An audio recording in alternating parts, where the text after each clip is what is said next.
Assalamualaikum warahmatullahi wabarakatuh.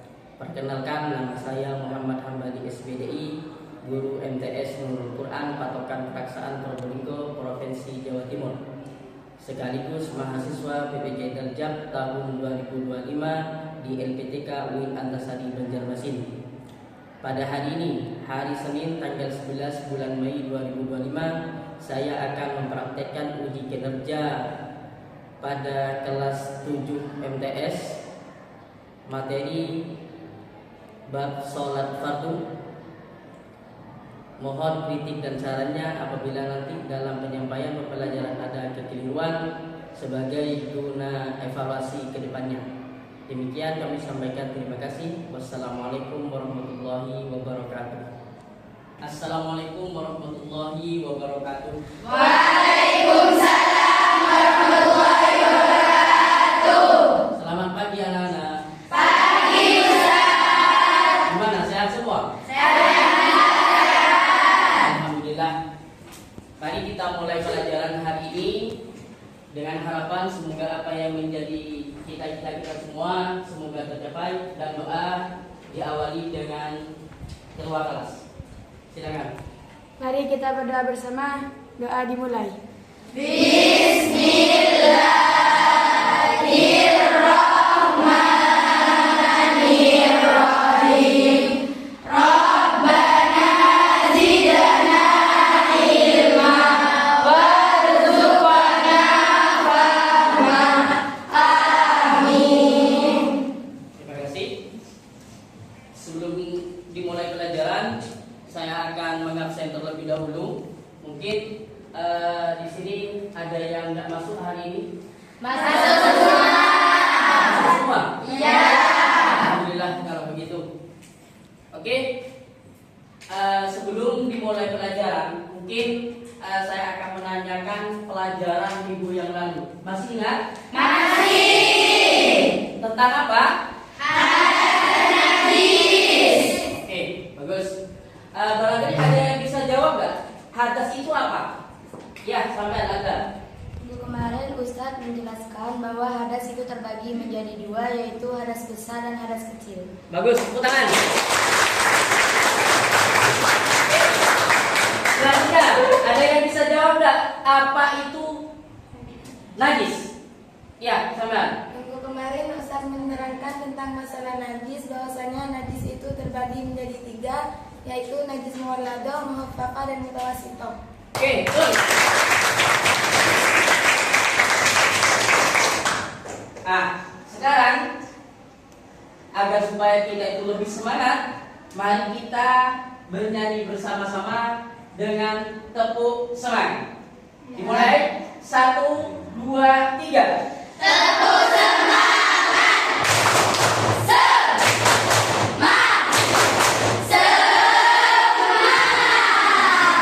Oke. Selanjutnya, agar supaya kita itu lebih semangat lagi ya dengan saudara kita, mari kita bersama-sama sekarang menyanyikan lagu Garuda Pancasila. 1, 2, 3. Garuda Pancasila, akulah pendukungmu, patriot proklamasi, sedia berkorban untukmu. Pancasila dasar negara, rakyat adil makmur sentosa, pribadi bangsaku. Ayo maju, maju, ayo maju, maju, ayo maju, maju.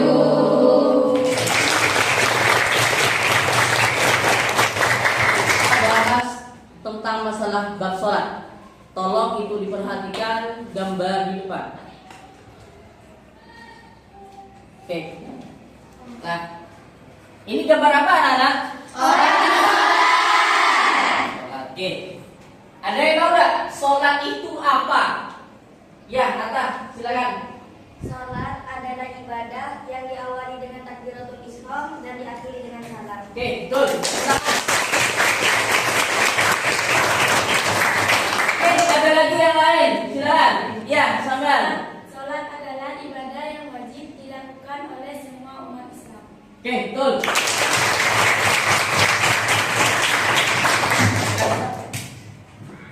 Sebelum melanjutkan kepada bab sholat, saya akan menyampaikan tujuan pembelajaran hari ini.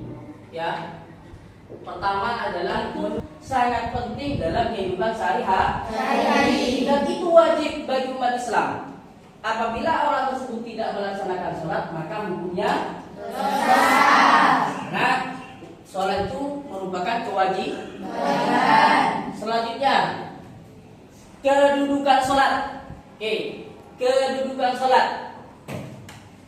Sholat itu bagaikan tiang agama.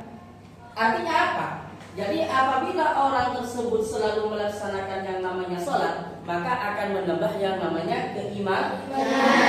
Jadi rasa keimanan mereka itu semakin kuat. Bagaikan tiang. Tahu tiang? Tahu. Oke. Jadi tiang itu merupakan suatu benda yang akan sholat itu bagaikan tiang agama. Tahu apa artinya tiang agama? Enggak ya? Jadi tiang agama itu artinya di sini keimanan seseorang itu akan semakin kuat apabila orang tersebut selalu melaksanakan sholat. Yang mau melakukan kejelekan itu sulit karena imannya sudah kuat. Jadi seperti surat At-Taubah ayat 103. Maksudnya di sini doa itu jadi setiap isi dalam sholat itu merupakan doa. Sebenarnya kita membaca rukuk sami Allahu liman hamidah. Ya, itu merupakan doa. Mendengar siapa Allah bagi yang menyembahnya. Selanjutnya, sholat berarti rahmat. Ya, dalam surat Al-Ahzab ayat 43. Artinya rahmat itu adalah bagi orang yang melaksanakan sholat selalu dalam lindungan Allah. Tolong perhatikan, selanjutnya adalah rukun sholat. Jadi tahu rukun ya? Jadi rukun itu suatu pekerjaan yang harus ada di dalam pekerjaan. Contoh, niat. Jadi niat ini harus ada ketika kalian mau melaksanakan sholat. Kedua, berdiri bagi yang mampu. Ketiga, takbiratul ihram. 4, membaca surat Al-Fatihah. 5, rukuk dengan tumakninah. 6, i'tidal dengan tumakninah. 7, sujud dengan tumakninah. Oke, selanjutnya adalah hal-hal yang membatalkan sholat. Tolong itu diperhatikan, kan ini banyak terjadi nanti, tapi sama orang-orang itu dihiraukan. Yang pertama adalah meninggalkan salah satu rukun sholat. Nah, seperti yang saya sampaikan barusan bahwa rukun itu merupakan kewajiban yang harus dikerjakan ketika dalam bekerja. Seperti kalian membaca surat Al-Fatihah, nah itu termasuk rukun. Termasuk rukun. Takbiratul ihram itu rukun. Niat juga rukun. Kalau niat itu ditinggalkan secara disengaja, maka sholat kalian tidak sah. Terus yang kedua adalah berbicara. Jadi kita itu yang namanya sholat tidak boleh berbicara, harus khusyuk, harus konsentrasi. Ya, apa yang ada di dalam rukun sholat. Terlalu banyak secara seksama video di atas ini. Ada rukun dan ada tata caranya. Kalau salah satu rukunnya terlewat, maka sholatnya tidak sah. Kalau banyak ya. Rukun sholat ada 13, yaitu pertama, niat. Kedua, berdiri bagi yang mampu. Ketiga, takbiratul ihram. Berdiri tegak menghadap kiblat dan pandangan ke arah tempat sujud.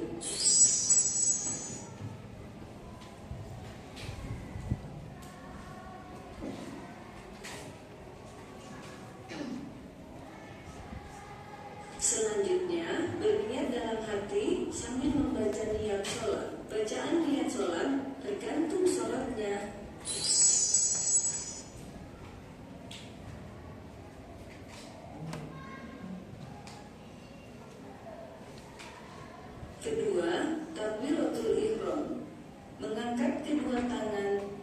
jari terbuka rapat.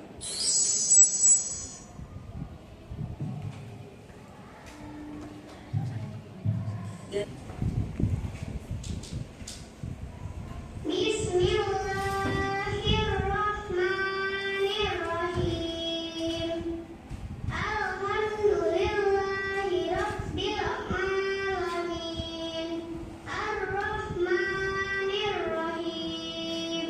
Maliki yaumiddin. Iyyaka na'budu wa iyyaka nasta'in. Ihdinas siratal mustaqim. Siratal ladzina an'amta 'alaihim ghairil maghdubi 'alaihim waladdallin. Dan apabila telah selesai membaca surat Al-Fatihah, lalu kita mengucapkan Amin.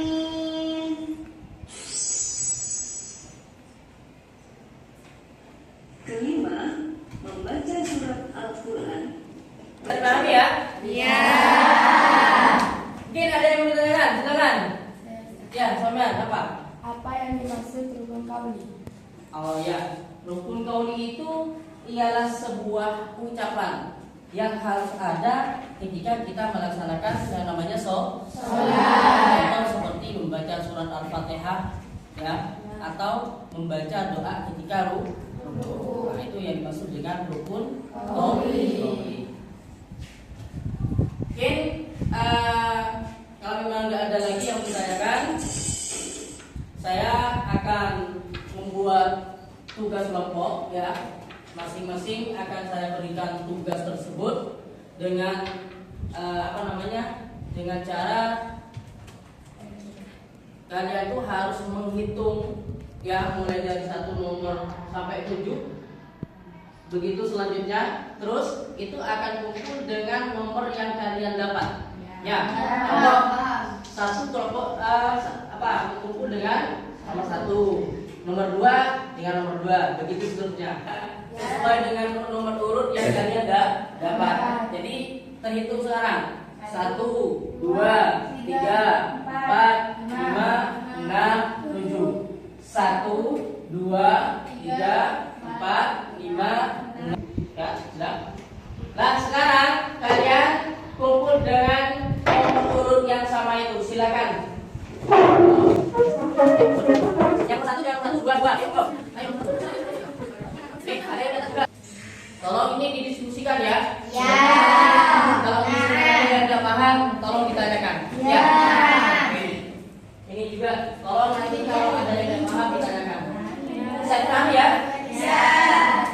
Ya. Nih. Nanti kalau misalnya ada yang tidak paham, tolong ditanyakan. Ya. Ustaz. Oke. Selanjutnya ini. Tolong ini didiskusikan. Nanti kalau misalnya ada yang tidak paham, tolong ditanyakan. Ya. Oke, silakan diskusikan.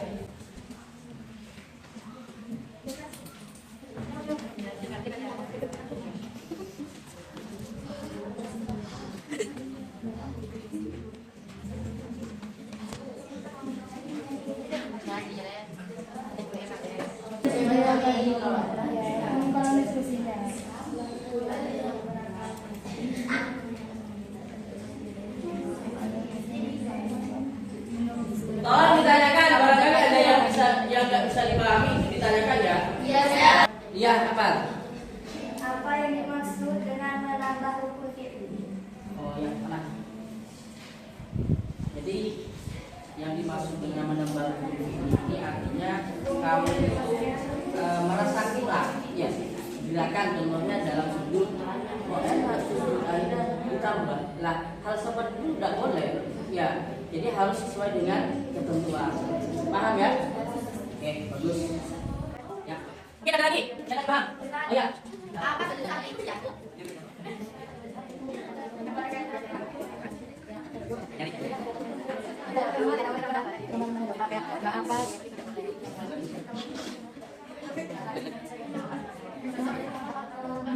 Ada Ustaz. Oh iya, apa?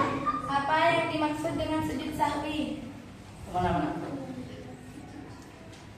Jadi yang dimaksud sujud sahwi ini apabila kalian itu lupa, ya lupa dalam sholat. Contoh kalian itu lupa tidak baca Lupa baca Al-Fatihah misalnya. Nah, kalian harus sujud sahwi atau lupa sudah sampai rakaat keberapa.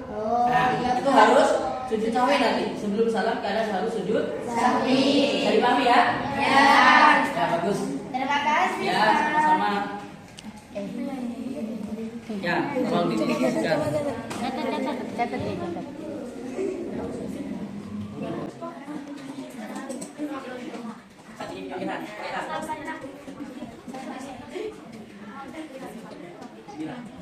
Bang, ini juga catat.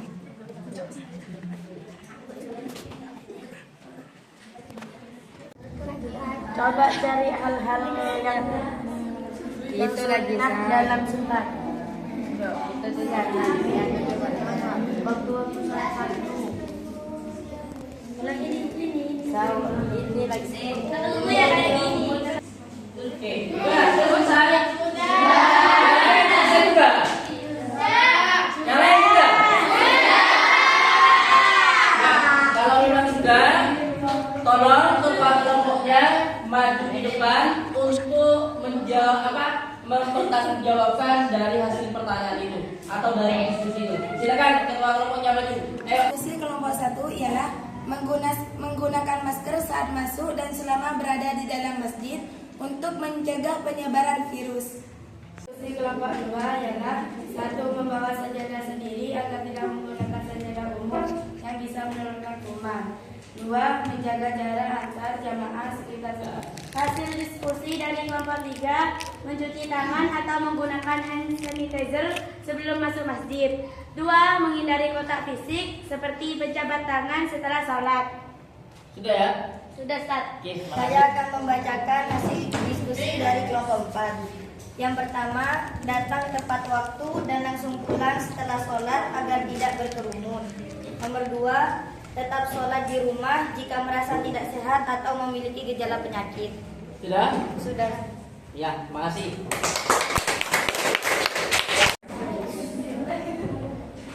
Sudah? Kalau memang sudah semua, tolong kembali ke tempat masing-masing. Monggo.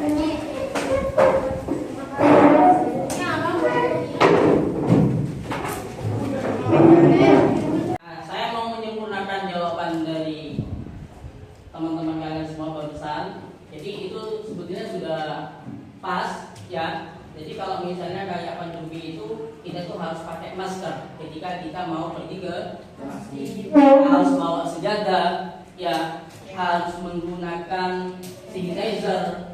Tujuannya apa? Agar supaya kita itu tidak gampang tertular ketika saat pandemi itu. Ya, bisa dipahami ya? Bisa. Oke, kalau memang sudah dipahami, saya kira sudah cukup sampai di sini dulu pertemuan kita kali ini. Namun sebelum itu saya akan memberikan tugas tambahan atau PR buat kalian semua untuk dikerjakan di rumah ya. Nanti pertemuan selanjutnya tolong itu dikumpulkan. Bisa dipahami ya? Bisa. Oke. Mungkin sebelum saya akhiri, mungkin ada yang mau disampaikan kesan atau pesan terkait tentang masalah pembelajaran barusan, monggo silakan. Ya, apa Sufi? Alhamdulillah, pembelajaran hari ini sangat menyenangkan dan mudah dipahami. Oke, terima kasih. Ya.